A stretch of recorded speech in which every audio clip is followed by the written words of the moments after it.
ये हिंदुस्तान की आप हमें समझना चाहिए कि ये जो इस वक्त बीजेपी की हुकूमत है, कभी भी इतनी एंटी पाकिस्तान हुकूमत आई नहीं हिंदुस्तान में। हिंदुस्तान के थिंक टैंक्स बाकायदा कहते हैं कि पाकिस्तान को तोड़ना है। इस मुल्क के, मैं आज आपको राइटिंग में देना, 3 टुकड़े हो जाएंगे। बांग्लादेश के वक्त उन्होंने कहा अगर मुझे हुकूमत नहीं मिलती है, भाड़ में जाए, मुल्क आधा हो जाए। यही एक इन लोगों में दिमाग में है। अगर मैं if I can't rule, to hell with the country. जितना इमरान खान ने फौज के खिलाफ कहा है, मुजीबर रहमान तो उसके सामने बच्चा है। पाकिस्तान में मालिक इलेक्शन रिग नहीं होते, मैनेज्ड होते हैं।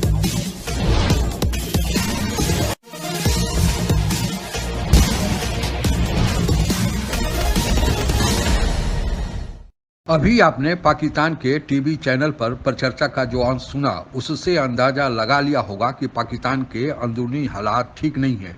पहले भी राजनीतिक पार्टियों में आपस में मतभेद होता था, आपसी राजनीतिक टकराव भी होता था, पर वहां की फौज इन सब मामलों से दूर रहती थी। वह इन पार्टियों को आपस में बैठाकर सुलह कराती थी। लेकिन अब की बार वहां की सेना वर्तमान प्रधानमंत्री इमरान खान नियाजी का पक्ष लेना शुरू कर दिया है। इसी कारण अब विरोधी दलों के निशाने पर सेना भी है। ऐसा पहली बार हुआ है जिससे सेना भी डरी हुई है। अब सेना ने इसे भारत का किया कराया, या दूसरे शब्दों में प्रधानमंत्री नरेंद्र मोदी, अजीत डोभाल की रणनीति भी कह रही है कि यह मुल्क को या पाकिस्तान को बांटने की साजिश हो रही है, ताकि वहां की जनता को शांत कराया जा सके। आइए सुनते हैं आगे। हम बात कर रहे हैं प्राइम मिनिस्टर इमरान के इंटरव्यू की, जिसमें उन्होंने नवाज शरीफ साहब के हवाले से ये बातचीत की है कि वो इस वक्त जो दुश्मन मुल्क का एजेंडा है उस पर काम कर रहे हैं और भारत की बाकायदा उन्हें मदद हासिल है। बांग्लादेश के वक्त उन्होंने कहा अगर मुझे हुकूमत नहीं मिलती है, भाड़ में जाए, मुल्क आधा हो जाए। यही एक इन लोगों में दिमाग में है। अगर मैं if I can't rule, to hell with the country. क्या आपके ख्याल में कोई ऐसा वक्त है जो इससे ज्यादा डेंजरस हो सकता है? क्या आप समझते हैं कि जंग पाकिस्तान और इंडिया का साथ, इजंट इट लाइकली? क्या आप नहीं समझते ये होने वाला है? बहुत लोग कह रहे हैं, न्यूट्रल लोग कह रहे हैं कि किसी वक्त छिड़ सकता है, और कहते हैं होगा। और मैं भी समझता हूं जंग होगा, और मैं हर वक्त ये कहता रहा हूं। क्या आप समझते हैं कि नवाज शरीफ के जो हरकतें हैं वो ऐसे हैं कि उस पर कोई सस्पिशन नहीं आता, शक नहीं पड़ता कि इन्होंने कुछ किया? बिल्कुल मैं मानता हूं, और एविडेंस, वेटी एविडेंस होना चाहिए। हिंदुस्तान का वर्बल सपोर्ट काफी नहीं है, मटेरियल सपोर्ट होना चाहिए। हिंदुस्तान को अगर ये एक साजिश है तो कंस्पिरेसी का भी कोई मटेरियल सपोर्ट होना चाहिए।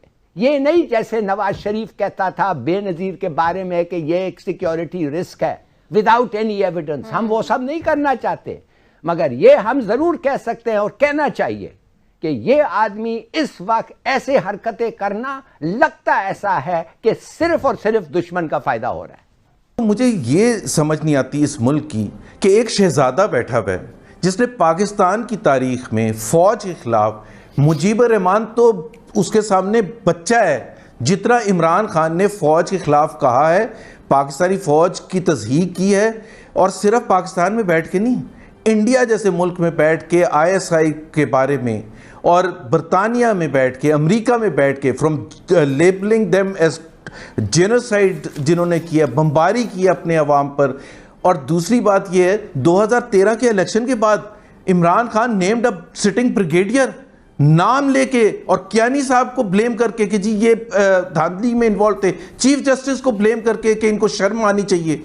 मेरा नहीं ख्याल है कि किसी को कोई नेशनल सिक्योरिटी कमेटी की मीटिंग होती थी या कोई कंसर्न शो करता था। हाँ, लाइटली आपने जरूर किया होगा, but not in the manner जब इमरान खान की पूरी भरी हुई है हिस्ट्री। एंड अब फिर मैं आपको चैलेंज भी करूंगा, आप एक प्रोग्राम करें और मैं आपको सारी टेपें दूंगा और आप चलाएं इमरान खान की, फिर मैं कहूंगा कि जी ठीक है, we are on the wrong. But ये नहीं हो सकता कि एक को शहजादे के तौर पर ट्रीट करें, even as a sitting prime minister goes to the parliament and calls Osama bin Laden. एक सेकंड, उसामा बिन लादेन को वो शहीद कहता है, वो न्यूयॉर्क में बैठ के कहता है कि अल कायदा को पाकिस्तान की फौज ने ट्रेन किया था एज अ प्राइम मिनिस्टर। कुछ नहीं होता। जनरल मोदी भी मेरा ख्याल है उनको तो याद। इमरान खान, आपकी बात ने Zubair, then I have to go to Mazhar, आपकी बात ने मुझे वो तकरीर भी याद करवा दी जो मियाँ साहब ने कश्मीर में की थी, नीलम वैली में, जहाँ पर उन्होंने कहा था कि कारगिल में पाकिस्तानी फ़ौज ने जो कार्रवाई की उस पर जो सा है वो कमर के अंदर खंजर घोंप दिया। मैं और वाजपेयी साहब जो सा एक नई हिस्ट्री लिख रहे थे और पूरे इंडियन मीडिया ने फिर इंटरनेशनली ये कहा कि प्राइम मिनिस्टर ने खुद एडमिट किया है कि मालिक एक लास्ट तो दोनों ने सबने अपना अपना हिस्सा डाला हुआ है। मालिक लास्ट कमेंट है, आगे चले। ये पहली चीज ये है कि राइट और रॉन्ग हमें पहले डिटरमिन करना है अपने मुल्क में। अगर आप कह रहे हैं कि अगर कुछ कहने से हमारे दुश्मनों को फायदा होता है, तो हमारे दुश्मनों को जब सिविल डिसोबीडियंस इमरान ने स्टार्ट की थी तो हमारे दुश्मनों को ही फायदा हुआ था। जब वो IMF लेटर लिख रहे थे, जब वो बिल्स ना पे करने की, ड्यूटीज ना पे करने की, PTV पर हमले की, तो क्या इंडिया को नुकसान हो रहा था या फायदा हो रहा था? So let's call right and wrong on the basis of what our constitution says. अगर आज हमने कहा कि न्यूट्रलिटी सब न्यूट्रल हो जाए, इसमें क्या खराबी है? पाएंगे वो, क्योंकि मैं तो आज ये भी खबर देख रही थी कि जो अदालत ने नाकाबिल जमानत नॉन अवेलेबल वारंट जारी किए हुए हैं उनकी अभी तक वहां पे रिसीव नहीं वो करवा पा रहे। अगरचे हमने वहां पे ब्रिटिश गवर्नमेंट को भी लेटर लिखा, स्पेशली उनसे भी कहा कि करवाएं। कैसे लाएंगे हम उन्हें?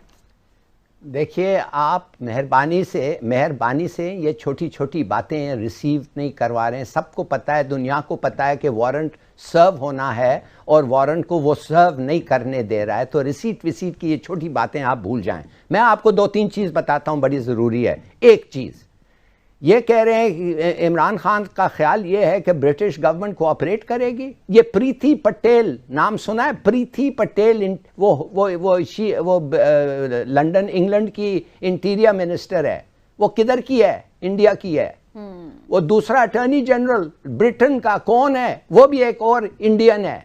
वो उसके, मैं नहीं कहता कि वो बायस्ड हैं, वो ब्रिटिश हो गए हैं, बिल्कुल सही है, मगर थोड़ा सा भी अगर कुछ गुंजाइश है तो वो जाहिर है वो हिंदुस्तान की बात की सुनने की कोशिश करेंगे। और ये बहुत इंपॉर्टेंट बात है। इससे पहले अगर ये पोजीशन जो इस वक्त नवाज शरीफ ले रहे हैं, ये पोजीशन एक ज़माने में बेनज़ीर भुट्टो साहिबा से मैंने पूछा था, जब 88-6 में आई थी, एक ह्यूज क्राउड था, 88 में फिर IJI बनी। मैंने पूछा आपने कॉम्प्रोमाइज़ क्यों किया जब गवर्नमेंट आपकी मेजॉरिटी आ गई थी, लेकिन आपको कंडीशंस माननी पड़ी? तो उन्होंने ये कहा कि देखो, जिस इस्टेब्लिशमेंट ने, मैं अपने वालिद से ज़्यादा ताकतवर तो नहीं हूँ, वो जितना ताकतवर था, अगर उसको फांसी चढ़ा दी इस्टेब्लिशमेंट ने, तो मैं तो एक तो वैसी इनएक्सपीरियंस हूँ, फिर मैं एक औरत हूँ, तो मैं तो वो उस कॉन्फ्लिक्ट में नहीं जा सकती, उतनी कॉन्फ्रंट्रेशन पे नहीं जा सकती मैं। जी अस्सलाम वालेकुम। फवाद चौधरी साहब, हम यहाँ पे डिस्कशन कर रहे हैं नवाज शरीफ के मुस्तकबिल के हवाले से, और स्पेशली जो उनके बारे में सीरियस स्टेटमेंट दिया है प्राइम मिनिस्टर साहब ने। सब ये जानना चाह रहे हैं कि ये सिर्फ उनकी तकारीर की वजह से आप लोगों को ऐसा बयानिया उनका लग रहा है, या कोई ऐसे सबूत भी हाथ लग गए हैं जिसकी वजह से प्राइम मिनिस्टर साहब बहुत ज्यादा सीरियस है इस इशू को लेकर? देखिए, बात यह है कि जिस तरीके से जो नैरेटिव वो बयानिया जो बना रहे हैं, वो पाकिस्तान की फौज को डायरेक्ट टारगेट कर रहे हैं, और फौज को टारगेट करना जो है वो, और बाहर जो है वो किसका ये मुफाद है? तो ये मुफाद सिवाय हिंदुस्तान के और तो किसी का मुफाद नहीं है। तो जाहिर है कि जब उनका बयानिया उससे मिलता है, और फिर आप देखिए कि जो हिंदुस्तान का जो सोशल मीडिया है, वहाँ का जो फॉर्मल मीडिया है, वो किस तरह से सपोर्ट दे रहा है मरियम नवाज और नवाज शरीफ के इस बयानिए को। तो जब